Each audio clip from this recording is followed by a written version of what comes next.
After work duties, I'm heading towards Rodell's place to get some buwaaaad danggit and buwaaaad bulinaw. So slang, eh?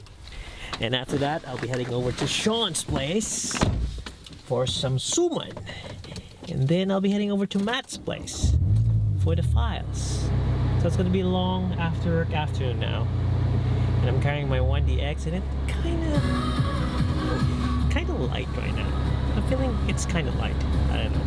I can't see my face unlike the 6D, but yeah, the camera's still really good. Anyway, I need to go now. I need to drive. Buckle up. So yeah, I'm all buckled up because safety first, but my camera's not buckled up and because it's moving around. Anyway, so yeah, safety first, buckle up, drive. I'm driving a manual car right now, so like I have to focus on the wheel and shifters and everything else. Anyway, yeah, I'm heading towards Sean's place to get some suman or wood or yeah, rice thingy. And then I'll be heading over to Rodell's place to get some dried fish. And then I'll be heading over to Matt's place. It's kind of a long night for me today. Anyway,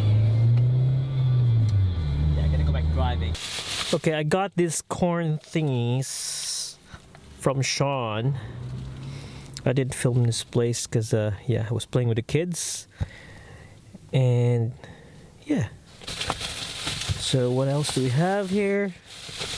Yep, thank you, Sean. And I'm on my way back to the road. I've got a cooler there. Coming up with Rodell. Oh bro. What's that? I just came from Rodell's place and Macho, he's all his Macho. Anyway, I'll be heading over to Matt's place now. So yeah, thanks bro. Yeah, bro. Yeah. Okay, now Rodell gave me this massive bag of danggit or dried fish. And what else? This one too. Dealies. So on my way to Matt's place, I forgot something, but I can't say it in front of the camera. So went back home and then cooked the dried fish, and it was good. It was good. Thank you very much, Boss Rod. It's good.